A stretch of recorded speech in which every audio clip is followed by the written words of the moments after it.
I'm touching base today because I came across an article on NPR's Picture Show, which is kind of like a photo blog on the NPR website. I'll link it up when I post this video. But I saw an article on there that I wanted to share with you guys for a few different reasons. First, of course, it's an excellent example of an artist working within some kind of big idea, and that big idea is directly informed by her life experiences.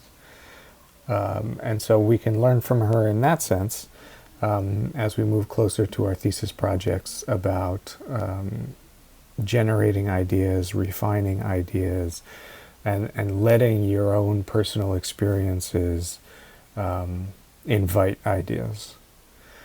The second reason is I thought it was a tremendously touching, poignant story and an excellent example of how art can heal and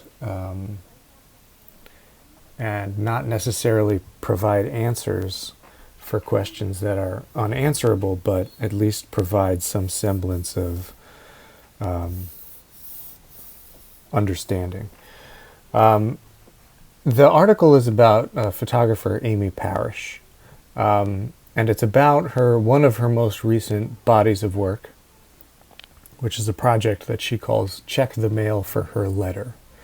And that title comes from two events in Amy's life recently, both revolving around her grandmother. Her grandmother passed away fairly recently after battling dementia for a few years.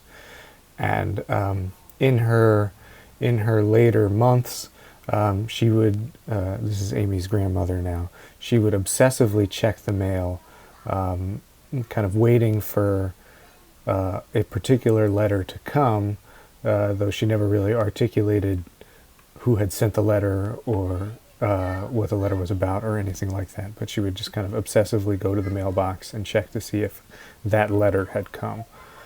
And then along with that, in the last few months of her grandmother's life, Amy wrote a letter to her grandmother. But because of things happening and life getting in the way, she never got around to sending it to her grandmother before her grandmother passed away. So there's an interesting dichotomy between the grandmother with dementia that obsessively checks the mail waiting for this letter to come, and the letter that Amy Parrish wrote to her grandmother that she never got to send before her grandmother passed away. And as a way of coping with the loss of her grandmother, and as a way of trying to make sense out of this situation, which can be very difficult to go through and very difficult to understand, Amy Parrish began this project, which she calls Check the Mail for Her Letter. There's really two types of work that make up the project. The first is kind of appropriated images from her grandmother's youth, in which she draws over them using certain types of pencils and gouache, which is a little bit like watercolor but a little bit different, to obscure certain elements of these childhood photographs. And some of them become rather poignant. There's one in particular of her grandmother with her husband. Almost the entire photograph is obscured in one way or another, except for this little window that we get. And within that window, we see this incredibly tender embrace between the two of them, where Amy's grandmother's arm is kind of hanging by her waist, and kind of sneaking in behind it around the back of her waist is her husband's hand, which isn't exactly holding on to her, but the way his fingers kind of curve around almost as if he's like kind of very gently stroking her arm. It's very, very powerful, very touching. And the other kind of body of work that makes it up are these photographs that she takes with her cell phone, which in a way try to visualize dreams that Amy Parrish has been having throughout this entire process. And there's a connection there between Amy and her grandmother as well, because it seems almost when Amy's grandmother has these episodes of dementia that almost as if she slips into an alternate reality where things are different and scary and people are unrecognizable, almost as if she was dreaming, just that these dreams come to her when she's awake and not when she's asleep. And I just, so let's take a look at some of these images, but I was struck with how honest and tender and touching and really poignant this work was, and I felt like I had to share it with you.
So, just in conclusion, Amy Parrish is working this kind of big idea that she's working with, this theme, this motif, would be probably some sort of combination of grief and grieving for the loss of her grandmother,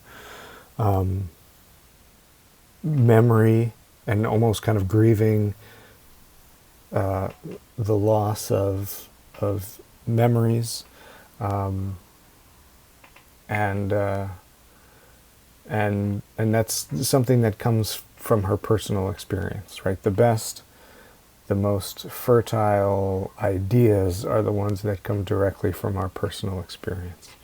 So Amy Parrish also has a virtual exhibition on her website, which I will link up also, where you can kind of virtually move through this fake gallery space and see these images on the wall. There's certainly more there than what I've posted here.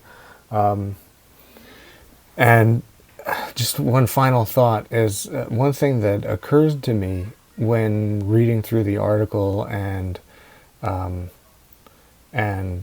viewing the work was, in a sense, since she's taking these images from her grandmother's childhood and then drawing over them, in a sense, she's really destroying these artifacts, right? These artifacts that represent her grandmother in one way or another. Maybe she's scanning them or something, and I don't really know that. That could be true too. But and at first it was kind of troubling to me to think that you would do something like that. Like you would take these kind of primary source documents related to this person that you loved and lost, and then in a sense destroy them, even if you were making something new out of them. I mean, in a sense, she really is kind of destroying them, because the way that she obscures faces and bodies and gestures really takes all of the documentation away from the photograph. You can't tell who's who. You can't really tell what's going on in some of them. So in a sense, you could certainly make the argument that she's destroying them. But in another sense as well, they've almost become part of, well, they've behaved in a way very similar to how her grandmother's memories began to behave, if that makes sense. Memory is a very untrustworthy thing, right? Especially the further away from something that you get. And so, in a sense, if you could view memories in your mind like a box filled with photographs, if you were ever able to thumb through those photographs later after the fact, certainly the photographs would become more and more indistinct, more than they would lose detail. They would, especially the further back in time they went. So if you view it from that point of view, these quote-unquote destroyed photographs that Amy Parrish has created are perhaps truer to the original memory than the unedited photographs would be. Anyway, I would love to hear some of your thoughts on this work.